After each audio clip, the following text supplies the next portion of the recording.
Chicken কলিজা ভুনাটা আমরা যদি এভাবে রান্না করি তাহলে বাজে গন্ধ তো থাকবেই না, খেতে হবে অনেক সুস্বাদু। তেমনই একটি মজার রেসিপি নিয়ে আমি চলে এলাম রুমা।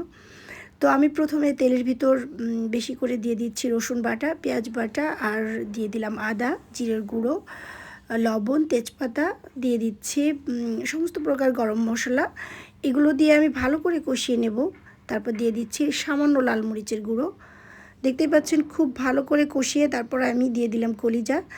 আমি এই কলিজাটা খুব ভালো করে ধুয়ে তারপর লবণ আর লেবুর রস দিয়ে অনেকক্ষণ ভিজিয়ে রেখেছিলাম।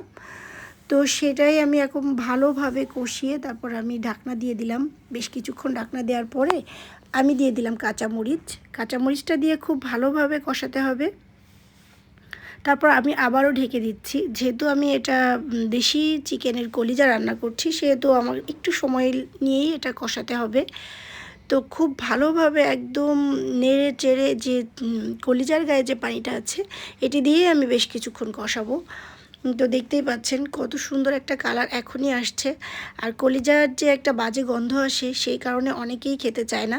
তো সেক্ষেত্রে যদি কেউ লেবুর রস আর লবণ দিয়ে বেশ কিছুক্ষণ ভিজিয়ে রাখে তাহলে গন্ধটা থাকবে না।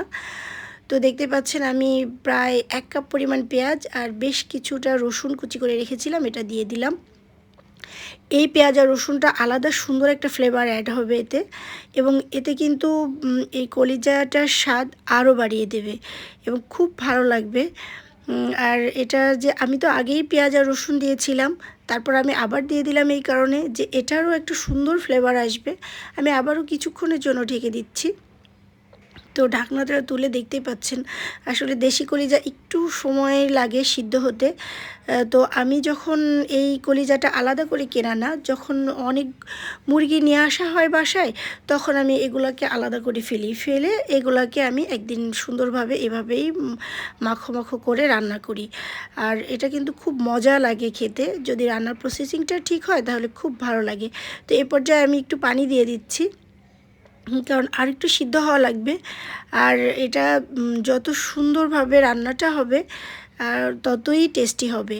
আর মশলাটা আমি তো দেখতেই পাচ্ছেন যে আমি মশলাটা কিন্তু অনেক ভালোভাবে কষিয়েছিলাম, আর কলিজাটা দিয়েও বেশ কিছুক্ষণ কষিয়েছিলাম। এখন একদম ওই ঝোলটা টেনে যখন আসবে দেখতে পাচ্ছেন গায়ে কোনো ঝোল থাকবে না, একদমই মাখো মাখো করে তখন নামিয়ে ফেলতে হবে। এটি কিন্তু খুব মজার একটি খাবার। তো এটি আমি এখন সুন্দর একটা সার্ভিং ডিশে সার্ভ করছি।